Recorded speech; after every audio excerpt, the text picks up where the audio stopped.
Hi, I'm Candace Felice. In this Community Life in Northeast Georgia featured podcast, the book is called Reframing Decision-Making in Education, and its author is the Vice President of Academic Affairs at Piedmont College, Dr. Perry Rettig. Dr. Rettig, as your career in education, you've served as a K through 8th grade school teacher, principal, professor, and higher education professional, and now serving as the Vice President of Academic Affairs at Piedmont College. This makes you the perfect person to write such an insightful book where the future of K through 12 educators and even those in business should look to improve the standards and communication between principals, teachers, students, and parents, and those in business, their colleagues and co-workers.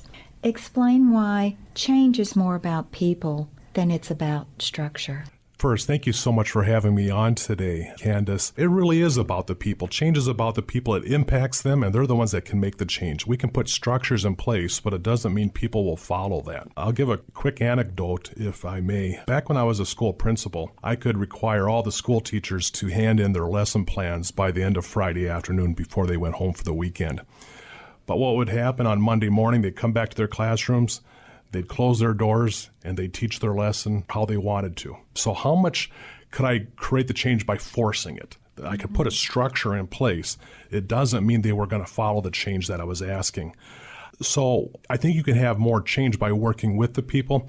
What I like to say is you have power with people, not power over people. Again, they were going to do what they wanted to do. But if I sat down with them for weeks through meetings and so on and talk about what do we really want our students to learn? What do we believe about how they learn? And then subsequently, how do we teach that?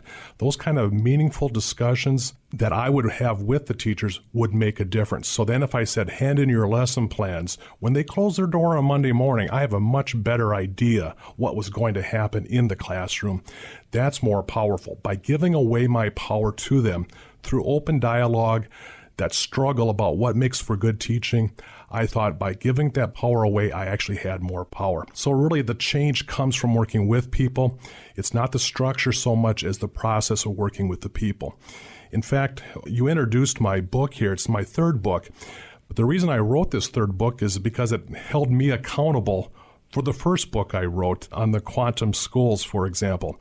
I say change is needed, but I never said how in that first book. I gave examples of why it was needed, but I struggled with the way it should look. And my contention is with this third book, the model exists. It's always existed for us as a country, and that's democracy. That's the kind of empowerment that will create the structural change that we're looking for. So I hope that's a way to get to your answer.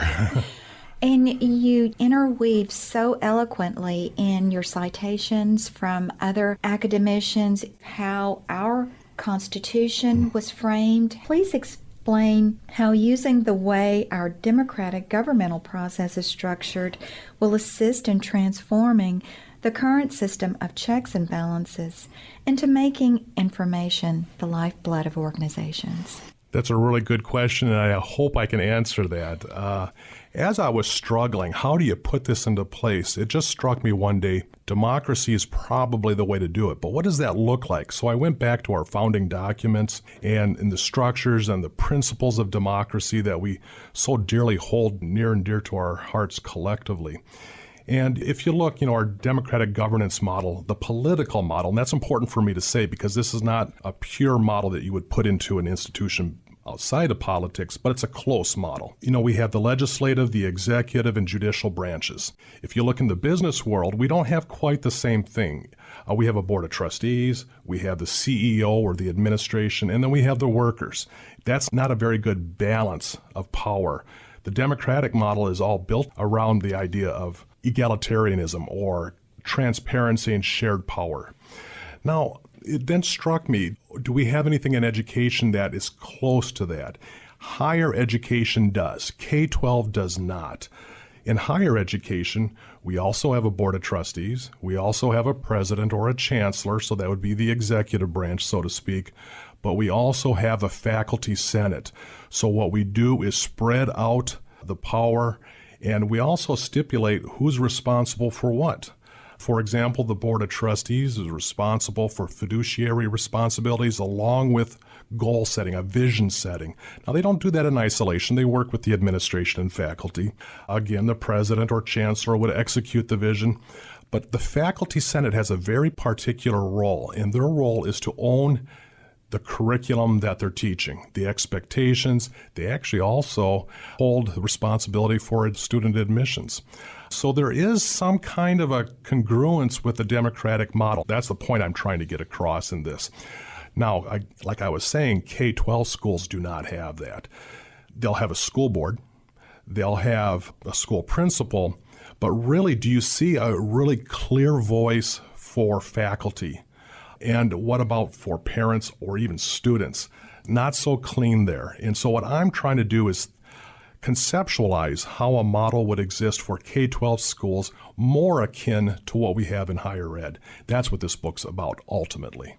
In your book, you use this fictional story about Sam. She's a first-time principal. She's young. She's inexperienced in her role as a principal and a little bit intimidated, by those who report to her. And when the situation is brought to her by seniors and wanting to be more active in their own education, that is really a revolutionary idea because most parents, teachers, educators overall think you're really too young to be making those types of important decisions. That's right. Why do you think it's important? Well, students will learn better when they're empowered to take some control over their own learning. It doesn't mean that they get to decide all the concepts or what books necessarily, but it could to some degree, certainly. And I know a lot of teachers and parents feel disempowered. They don't feel like they have any rights any longer. In fact, if you look at the federal government, the state governments here, so many standards, it really takes away the art of teaching. Basically, what's happening, you find that the teachers are teaching what they're told to teach. It doesn't give them a chance to be really that dynamic kind of teacher. It's almost like they're an automaton or a robot teaching to the curriculum rather than teaching with the students. Dr. Rettig, how has bureaucracy led to the decline of progress and cooperative behavior, which has also led to the greatest decline in productivity and efficiency? Yeah, that's really tough. A leader is hired because of their vision, and they want to put that vision in place. So what they do is they hire bureaucrats, and I'm not using the word bureaucracy or bureaucrat in a pejorative way, but they're hired to carry out the vision. What's happened, though, as professionals, as teachers and educators, what's happened over time is I think we've given away some of our power, the art and our knowledge about what makes good teaching. We've kind of turned that over to the bureaucrats so that we can focus more narrowly on our craft. But when you do that, you're giving away some of your power, some of your abilities. And so what happens is it's kind of like the tail wagging the dog. And I'm just afraid we've swung too far to the bureaucratic side. I'd like to more empower the professionals. But that also means the parents. I remember that one of the most difficult decisions I could ever make as a principal was to assign students to next year's classroom teachers. Where did I want to put each of these kids? And often I would work with the teachers on doing that. How do you decide which student goes to which teacher? And parents would put in requests, and the teachers always fought that. They say, we are the professionals, we should make the decisions. But that bothered me because I could see a parent at the dinner table with their son or daughter that night. And let's say they did not get the teacher they wanted. And they asked their son or daughter at the dinner table, well, Johnny, how did school go today? And they say, oh, it was boring. There was nothing to do. I don't like it. They say, see, I know that's not the teacher we wanted. But let's say you actually got the teacher you wanted, that you requested. And they say, well, how did school go today? And the kid might very well say the same thing. Oh, it was boring. The parent would more likely challenge them. Now, listen, are you doing what you're supposed to do? What it does is it empowers the parents. Now, I know a lot of people are very concerned about what I just said. I didn't say that parents should have ultimate authority, but they should at least enter a conversation with the teachers and the principal to share in this decision making. Again, that's the contention of the book. One of the very valid points that you made in your book was Going to the example of the Fortune 500 companies, when they're introducing some type of revolutionary idea, they have a think tank that they use and test out these ideas before actually putting them in place in their organizations. You use that example in the role of education in your fictional story as in introducing, let's test out these ideas, these democratic ways of implementing education moving forward through a charter school. Are charter schools the best place to do this? I don't know if they're the best place, but they are a natural place. Quite often, they're smaller schools, and I think a smaller school would be a good way to get a start. If you're working in a large public institution, I think you'd have to start off in small segments, like an elementary school or a middle school, not the whole district at once. That's why I lay out a 3-tier process for something like that. Again, a charter school seems to be a natural. Also, with that said, people who are going to charter schools have chosen to go there. So they're already invested a little bit. The power comes with that. I think there's just a natural proclivity for charter schools or even private schools to try something out like this. And I wouldn't recommend diving in full steam ahead. It'll be very difficult. I think taking steps one at a time is the best way to get there. Which is another excellent way that you outlined in your book by not making this, if I may borrow from Hallmark, one of these Hallmark movies where everything works out and everyone's getting along. In your fictional story, you showed that there was a lot of pushback from everyone. Yeah, this is very contentious. It's a controversial way to look at it. I mean, there's a term called mimetic isomorphism. And what that means is that people do things the way they've been taught. And really, we only have, it seems like, one model.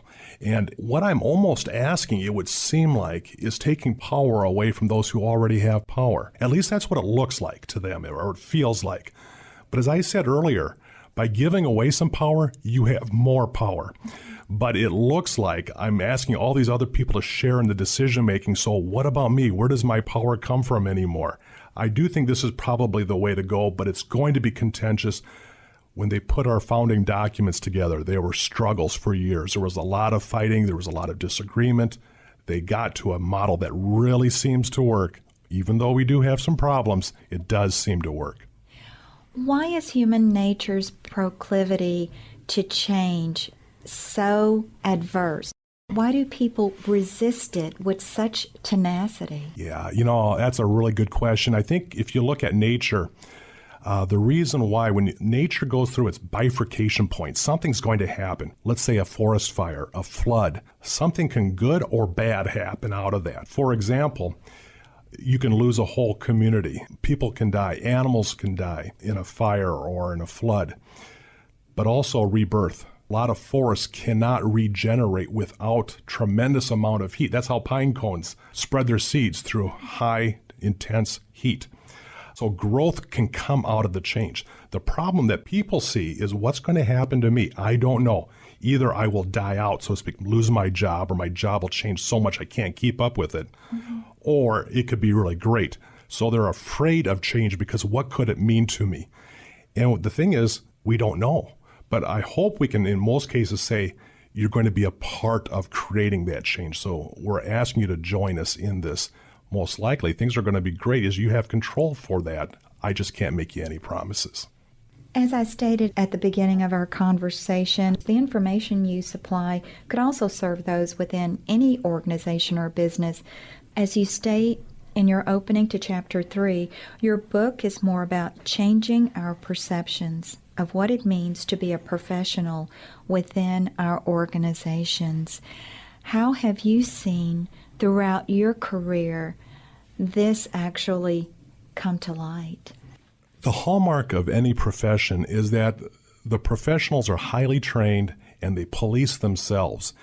And if we don't hold ourselves accountable, other people will hold us accountable. And I think that's what's happened in K-12 and to some degree in higher education. People are feeling, well, we're not holding ourselves accountable. We treat everybody the same, so we're going to line up and make sure we are holding you accountable. Critical theory is a model, a way of thinking that really has struck me to help people make change. Critical theory really comes down to a couple different factors. One is that the person is critical about their own thinking, about their own assumptions and beliefs, but while they're presenting their ideas, they're telling you what they believe and why. So they're critical of themselves, but they're also critical of those who are in power. Why is that person in power? What are they doing to keep in power? Always questioning their motives. And it doesn't have to be done in a nasty way, of course, but you're always asking those kind of important questions. That critical thinking, I think, is part of what's behind the founding documents of our country. To create a democracy, you have to be critical thinkers. And that's exactly what we've done. We've created a series of principles that help us be democratic in our decision making. We've created checks and balances, sharing the power, a separation of the power so that no one body is too strong. It's a representative model. There's constant communication that's very transparent. These are the kind of principles that our government was founded on. Wouldn't those be good founding principles for any school or even any business? Somebody's still the boss, but they can at least be a little bit more transparent and open in their communications and truly rely on their professionals to share in the decision making. I guess that's the premise of what I'm trying to point out. In your book, you point out something that maybe some people in the workforce aren't familiar with. It's called the velvet glove approach. Oh, okay. Right. Back in the old days, in the industrial age, we always said you knew where your boss stood. He did the hiring and the firing. He ran the business with an iron fist. Well, there was a big blowback in our country. Really, it's around the 60s and 70s. Just think about what our country went through. The Vietnam War, Watergate. You started thinking, I lived in San Francisco in 1969 and 70, so you could certainly see the dawning of the age of Aquarius. It was just a total reaction to that top-down power, heavy authority. So our country, our culture went through a major shift into what they called the human relations approach.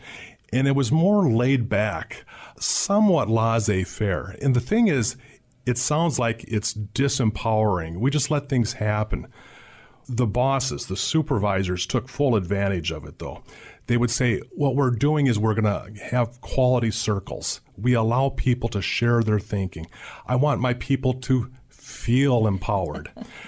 And I always joke, I don't care how people feeling empowered. I want them to be empowered, to actually share and own these decisions. Because if I turn my decision making over to you, you own it, you're responsible, you're accountable. If I share in those decisions, I'm empowered. That also means I share the responsibility and the accountability. I think we're stronger because of it. So what happened in the human relations approach, it was still the iron fist wrapped in a velvet glove. It looked like a very empowering, carefree, gentle approach to human beings, but it was all for the same bottom line. It really was a form of manipulation of people. And that seems even worse in a sense than the other way. Let's discuss the 5 essential core values that relate to our workplace, such as you were mentioning, employee rights. Going back to those rights of communication, I think if people are going to make decisions, they need to be able to communicate that, but it's not a top-down, it's more organic, if you will, and that's kind of the model that came out of my first book, is that if we're going to ask people to share in decisions, to be critical thinkers, they need to have information. It's hard to make a decision if you don't have all the information. So we have to share it. Sometimes it seems like there's too much information, but you have to err on that side. And then there has to be a transparency in the decision making. Maybe not everybody's going to be happy with the decision, but they at least have to understand why. Then there's a separation of power so that one person can't sit on 2 different of the 3-legged stool. And the checks and balances so that no one branch or body has too much power. So for example, I am not saying that everything we do needs to have everybody vote on it. I'm not saying that at all. In fact, what I've done in my book is I've created a matrix for people to identify what are the kind of decisions that get made in schools. and who is more likely to be responsible for carrying out that decision. Sometimes they can do it unilaterally, but sometimes some of these decisions, they ask for information or shared decision-making from other people. And as you say, you do outline this in your book, and you give questions for the reader to ponder and how to better equip themselves from the outline that you've presented to them. In closing, Dr. Rettig, how important is critical dialogue in education today? I think it's very critical. It's the only way change is going to happen. People are struggling with the way things are. They're very unhappy in our political models, but also in the workplace and in our schools. The only way we can do it was with transparent, open dialogue that's not attacking, trying to come together for a higher order of thinking, I believe. And I really think we can do it. Again, as you have laid this book out in such a step-by-step manner for the educators and for those decision makers within companies or corporations, how would you, from the corporate perspective, have the reader take these different democratic approaches to how they run their organization? Well, maybe going back to critical thinking theory, a chance to question, why are we doing the way we're doing it? Who's responsible for what? But quite frankly, I believe much of the business world is farther along in putting some of these practices into place. In other words, I think in many businesses, they do rely on their professionals to make a lot of the decisions. Sometimes in this case, we could ask them to be more models for us in the K-12 or even higher ed system. Today, my guest in the studio has been Dr. Perry Rettig. He is the Vice President of Academic Affairs for Piedmont College, and his new book that we've been discussing, Reframing Decision-Making in Education, a Democratic Empowerment of Teachers and Parents. How can our listeners find your book, Dr. Rettig? The publisher is Rowman and Littlefield out of New Jersey, and you can find it on their website. In fact, all three of my books are on their website. Well, thank you so much for taking time out of your very busy schedule to discuss your new book, and thank you most of all for writing it. Thank you very much. We hope you've enjoyed this Community Life in Northeast Georgia featured podcast brought to you by WPPR Demarest, a Georgia Public and NPR affiliate radio station from the Piedmont College Demarest campus in the Swanson Center complex on 88.3 FM. To contact us, email wppr@piedmont.edu. And if you'd like to know more about local life and events in Northeast Georgia, join in on the conversation at Facebook at WPPR Demarest. I'm Candace Felice.